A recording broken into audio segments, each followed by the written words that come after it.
आज 26 मई 2023 दिन शुक्रवार है।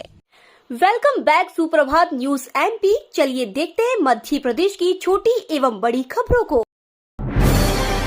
5 लाख बच्चों को 3000 से ज्यादा बूथों पर पिलाई जाएगी पोलियो की खुराक। हर साल बच्चों को पोलियो की खुराक पिलाई जाती है। बीते 12 सालों से इस बीमारी का कोई मरीज अभी तक सामने नहीं आया है, लेकिन ये बीमारी खतरनाक होती है। इस वजह से हर साल 5 सालों तक के बच्चों को पोलियो की खुराक दी जाती है। अभी इंदौर में 28 मई से इसका शिविर शुरू किया जा रहा है, जिसमें करीब 5 लाख से ज्यादा बच्चों को 3000 बूथों पर पोलियो पिलाई जाएगी। ऐसे में लक्ष्य ये रखा गया है कि 20,000 बच्चों को दवा पिलाई जाएगी। इसको लेकर स्वास्थ्य विभाग ने पूरी तैयारियां कर ली है। इसको लेकर कलेक्टर डॉक्टर इलियाराजा टी की अध्यक्षता में एक बैठक भी रखी गई है, जिसमें सभी बिंदुओं पर चर्चा की जाएगी। साथ ही ये भी निर्देश दिए जाएंगे कि कोई भी बच्चा पोलियो की दवा से वंचित न रह जाए। मंत्रियों के घमासान के बीच सीएम शिवराज का बड़ा ऐलान, इन 17 जिलों को दी ये सौगात। मध्य प्रदेश में सागर जिले के मंत्रियों के बीच घमासान मचा हुआ है। इन सब के बीच मुख्यमंत्री शिवराज सिंह चौहान ने सागर जिले में 160 करोड़ रुपए की लागत से 9 पुलों के निर्माण को मंजूरी दी है। इसी कड़ी में मध्य प्रदेश के 17 जिलों में 292 करोड़ रुपए की लागत से सड़कों का भी निर्माण किया जाएगा। बता दें कि सागर जिले का प्रतिनिधित्व करने वाले मंत्री गोपाल भार्गव और सिंधिया समर्थक मंत्री गोविंद सिंह राजपूत सहित अन्य बीजेपी नेताओं ने नगरीय प्रशासन मंत्री भूपेंद्र सिंह के खिलाफ मोर्चा खोल रखा है। विवाद इतना आगे बढ़ गया है कि पूरे मामले की शिकायत सीएम शिवराज सिंह चौहान से लेकर संघ कार्यालय तक पहुंच चुकी है। इसी बीच सीएम शिवराज सिंह चौहान ने सागर जिले को पुल और सड़क की सौगात देकर विधानसभा चुनावों से पहले मतदाताओं को बीजेपी के पक्ष में करने की कोशिश कर रहे हैं। मध्य प्रदेश आयुर्विज्ञान विश्वविद्यालय में आधे कर्मचारी स्थायी और आधे प्रतिनियुक्ति पर होंगे।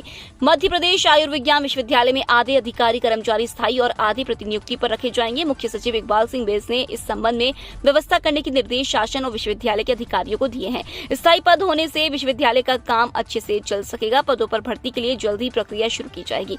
यहाँ के लिए स्वीकृत 275 पदों में से कम आधे इस वर्ष के अंत तक भरने की तैयारी है। अभी यहाँ मात्र 20 अधिकारी कर्मचारी ही हैं। यह सभी प्रतिनियुक्ति पर हैं। चैरिटेबल ट्रस्टों को मिली राहत, पंजीयन की औपचारिकता के लिए सितंबर तक का समय मिला।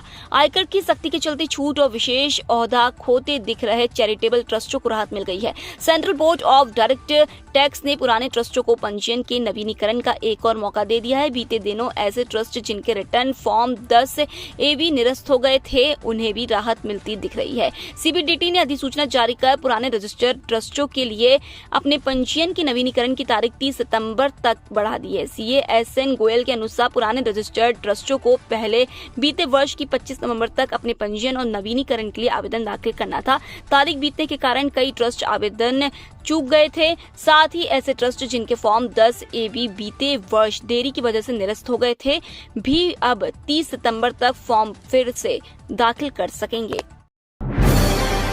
मध्य प्रदेश में दिसंबर 2022 तक की अनाधिकृत कॉलोनियों को वैध करने के लिए सर्वे कराएगी सरकार। मध्य प्रदेश में 31 दिसंबर 2022 तक की अनाधिकृत कॉलोनियों को वैध करने के लिए सर्वे कराया जाएगा। ऐसी कॉलोनियों को चिन्हित कर उनकी मैपिंग की जाएगी। बता दें कि 31 दिसंबर 2016 तक बनी 6077 अनाधिकृत कॉलोनियों को वैध किया जा रहा है। मुख्यमंत्री शिवराज सिंह चौहान की घोषणा के बाद अब 31 दिसंबर 2022 तक बनी अनाधिकृत कॉलोनियों को भी वैध करने की प्रक्रिया शुरू की जाएगी। राज्य सरकार पूर्व की व्यवस्था में भी बदलाव करने जा रही है। अब पहले इन कॉलोनियों में विकास कार्य कराए जाएंगे, इसके बाद ही कॉलोनियों को वैध घोषित किया जाएगा।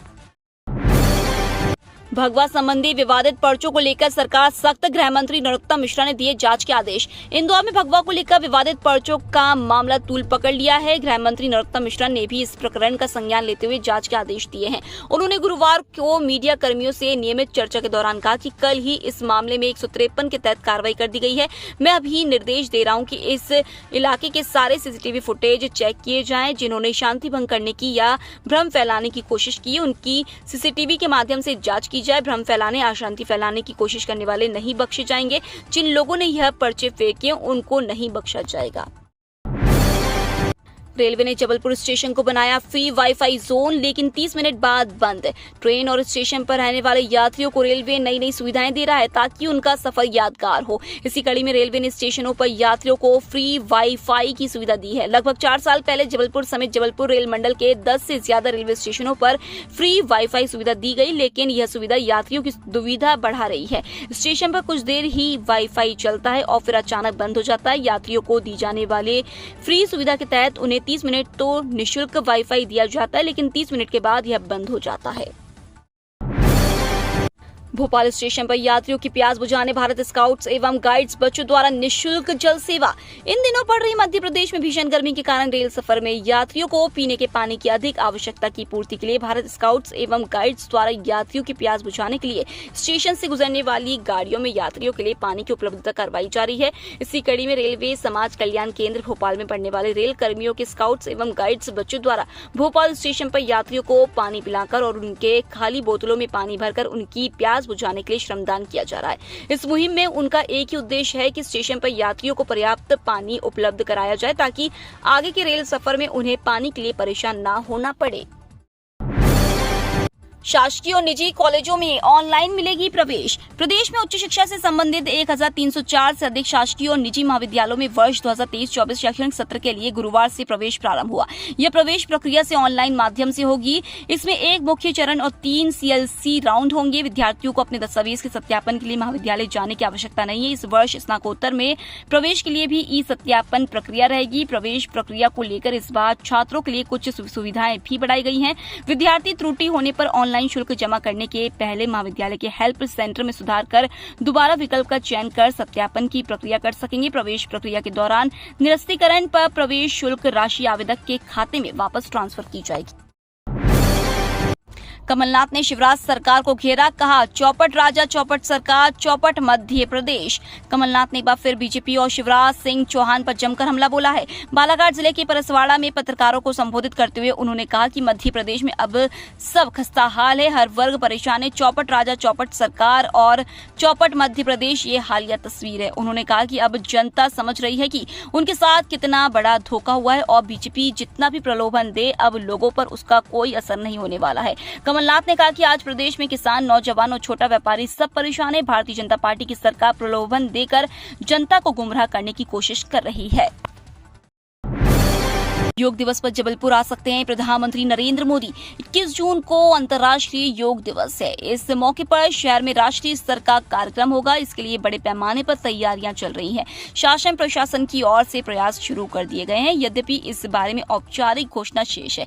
इस बीच योग दिवस पर आयोजित कार्यक्रम में प्रधानमंत्री नरेंद्र मोदी के शामिल होने की भी चर्चाएं हैं। हालांकि इसे लेकर कोई अधिकृत जानकारी नहीं आई है। 12वीं उत्तीर्ण छात्र छात्राओं के लिए निःशुल्क ऑनलाइन करियर काउंसलिंग का शुभारंभ। जबलपुर संभाग के 12वीं उत्तीर्ण विद्यार्थियों के लिए निःशुल्क ऑनलाइन करियर काउंसलिंग का शुभारंभ किया गया है। उद्घाटन करते अशोक रोहाणी, विधायक कैंट जबलपुर, ने कहा कि 12वीं उत्तीर्ण विद्यार्थियों को अब ऑनलाइन काउंसलिंग, राष्ट्रीय शिक्षा नीति 2020 एवं शासन की सभी योजनाओं, प्रवेश संबंधी अन्य जिज्ञासाओं का समाधान प्राप्त होगा। मध्य प्रदेश में इसकी शुरुआत जबलपुर संभाग से की जा रही है। इस अवसर पर अशोक रोहाणी ने ऑनलाइन करियर काउंसलिंग का पोस्टर रिलीज किया है। 6000 करोड़ में बनेगा नया बाईपास, 150 किलोमीटर से अधिक लंबाई में बनेगी सड़क।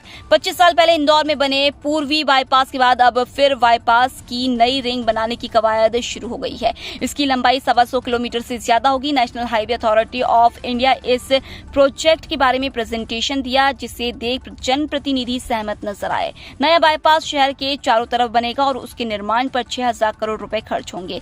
अफसरों ने बाईपास निर्माण के 3 विकल्प जनप्रतिनिधियों के सामने रखे हैं। पहला विकल्प 139 किलोमीटर का होगा। स्वास्थ्य कर्मचारियों का फिर आंदोलन, राज्यपाल को देंगे ज्ञापन। 30 से बेमुद्द हड़ताल पर जाने का ऐलान। प्रदेश में स्वास्थ्य व्यवस्थाएं एक बार फिर बिगड़ सकती हैं। स्वास्थ्य कर्मचारियों ने अपनी मांगों को लेकर काली पट्टी बांधकर आंदोलन शुरू कर दिया है। बुधवार को दूसरे दिन भी कर्मचारियों ने काली पट्टी बांधकर काम किया। स्वास्थ्य कर्मचारी अपनी मांगों को लेकर गुरुवार को राज्यपाल के नाम ज्ञापन सौंपेंगे।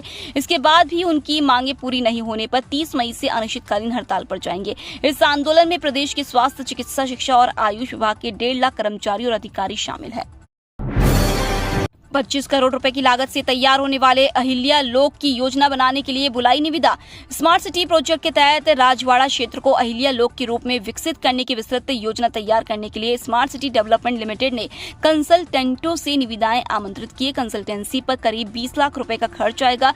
कंसल्टेंट को बताना होगा कि राजवाड़ा क्षेत्र को अहिल्या लोक के रूप में विकसित करने के लिए उनके पास क्या कार्य योजना है, इसका डिजाइन कैसा होगा और इस काम को कैसे सुविधाजनक तरीके से किया जा सकता है। योजना तैयार होने के बाद अहिल्या लोक के काम के लिए अलग से निविदा बुलाई जाएगी।